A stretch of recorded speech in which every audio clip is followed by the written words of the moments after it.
Williamsburg, the neighborhood in Brooklyn, New York, is unrecognizable today compared to its former landscape. Young professionals, high-rise luxury apartments, and artisan food shops would not exist in the crime-ridden, anything-goes area Williamsburg once was if it weren't for the influence of a man named Breuk Iversen. I grew up in Bay Ridge, Brooklyn. And growing up in Bay Ridge, Brooklyn, the kids that I hung out with on my block, one guy was Chinese, another guy was German, another guy was Jewish, another guy was Puerto Rican, and it was, more or less the five of us, and we became friends, so we would each share what was going on with our different cultures. I really got a good education of what's going on through this little microcosm of this, five little friends. That's always been Brooklyn to me. It's always been this melting pot. Iversen was working at a design firm in Manhattan when he came up with the idea for a magazine about Williamsburg. It was named after the zip code 11211. The publication was an unedited compilation of life stories with a focus on arts in the neighborhood.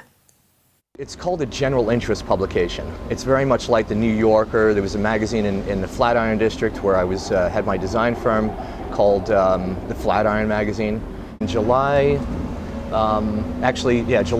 2000 we started.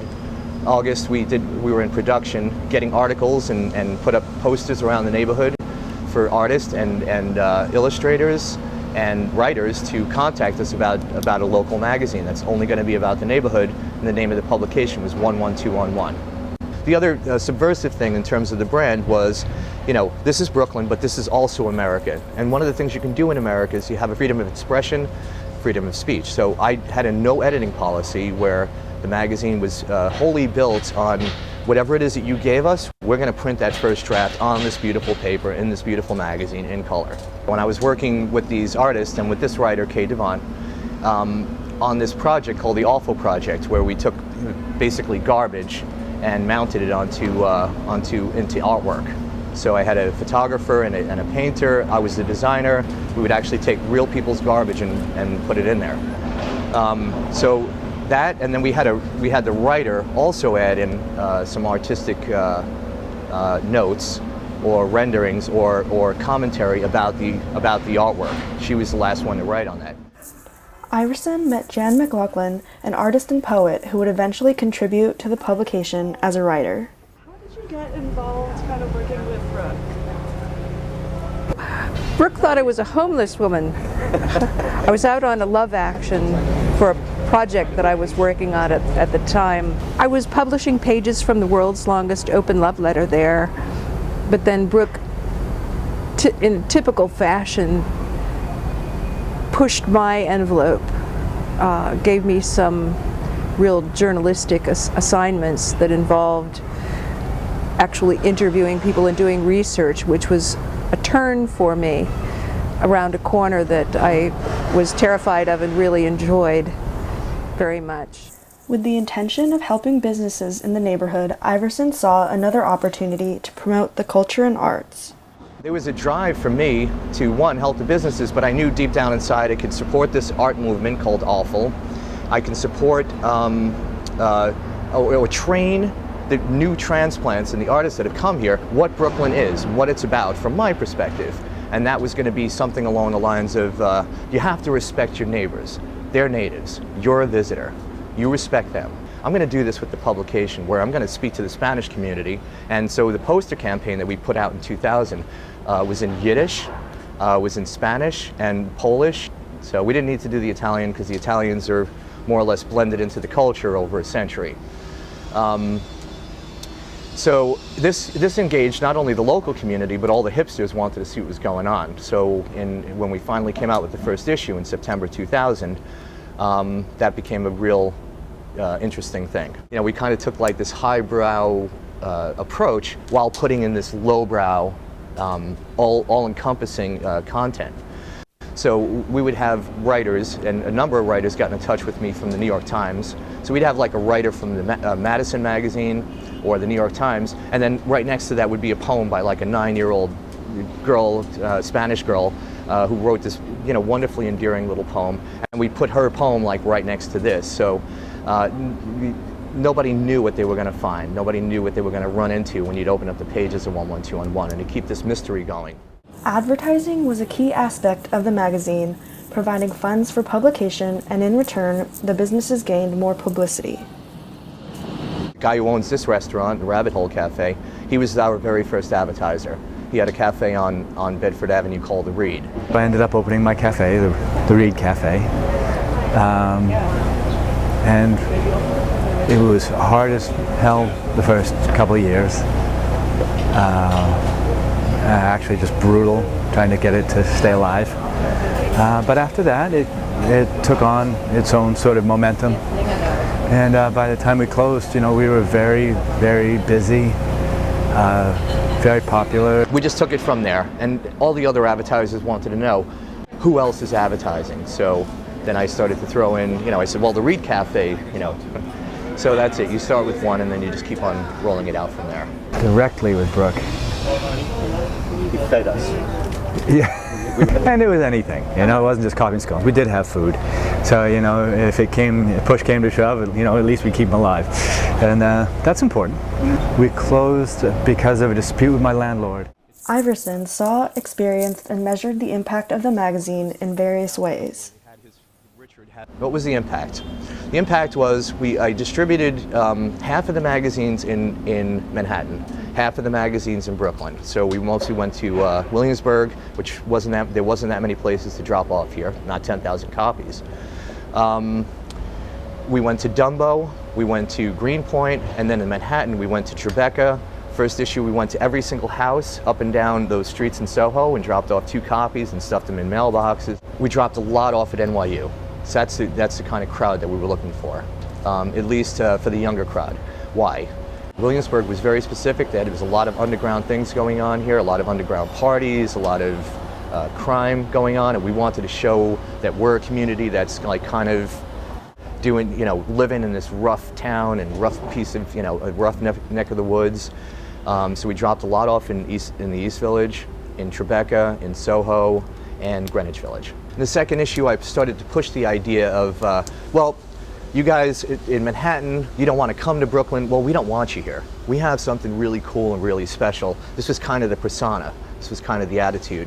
And that worked too, because when you tell somebody that they can't come to something, they want to come. So I knew this from design education and being a publicist. All of a sudden, probably after the 4th issue, there was a lot of traffic that was starting to happen, meaning a lot of people were now coming to Williamsburg during the day. And it got to the point where it was impactful. So I didn't realize until 2012, when I had a researcher go and find out if the magazine had any impact, because I didn't realize it. He goes and looks at it and he says they weren't even measuring tourist traffic in 2000. In 2001 they started to because of the L train, because of the impact of the traffic that was there, and people started calling the Transit Authority, or 311, to ask for more trains, to say that the train is taking too long, so on and so forth. So a year later, it was completely off the hook by 2001, where now the train platform was kind of crowded. About 5 years later, there were so many people on the subway that if you got onto the platform, you would have to wait until 5 trains had gone in and out of the platform before you get on the next train, because it was that crowded from Bedford Avenue, Lorimer, Grand Street, Graham Avenues in between that, and all the way up to Halsey is where the new artists moved out to. So we knew that we were having an impact. Ultimately, the magazine's largest impact on the local businesses in Williamsburg was seen through the owners advertising with 11211. The growing economy of Williamsburg allowed for the neighborhood to further develop, even as increasing rents were pushing out previous owners.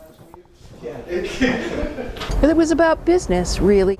I'm going to say as a consequence of the magazine, businesses opening up, whereas when I first moved here in '95, there was 1 coffee shop, and then there were 2, and there was 1 restaurant, and then there were 2 and 3. It definitely was, there was an influx of businesses here, to be sure, that made it a little easier to live here. How long were you here in Williamsburg? Since June 2001.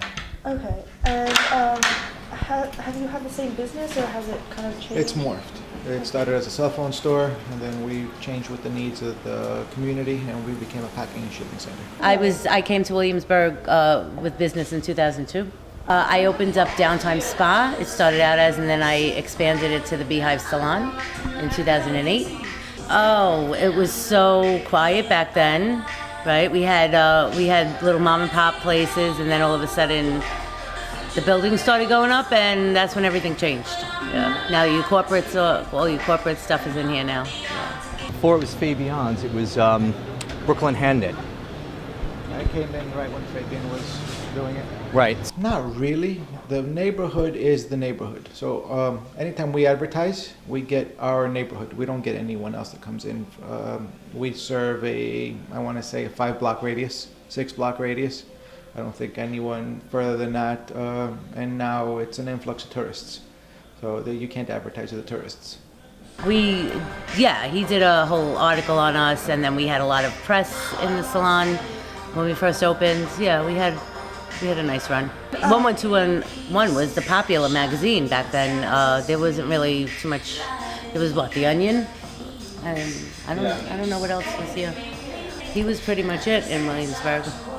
There was one advertiser, a woman who used to be a chef, and she started a clothing store for regular size women or plus size women, and it was very fancy stuff, very expensive, and she was in the first issue of the magazine, and because we had dropped off this circulation in Manhattan, my business partner goes to ask her for the money for the second issue of the magazine for advertising, and she wanted to see how the first one went.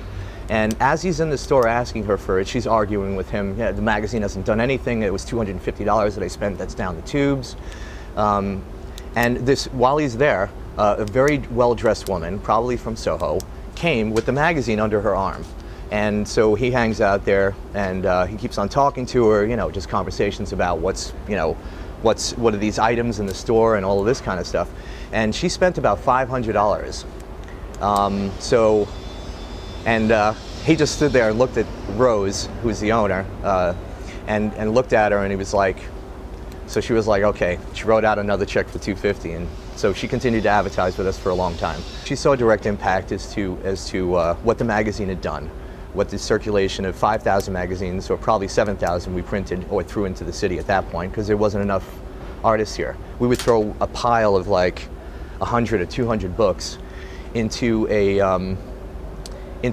loft building in Dumbo, and that's what not necessarily that those artists came here, but they knew that there was something more special that was going on in Williamsburg than what was going on in Dumbo or that was going on in Greenpoint.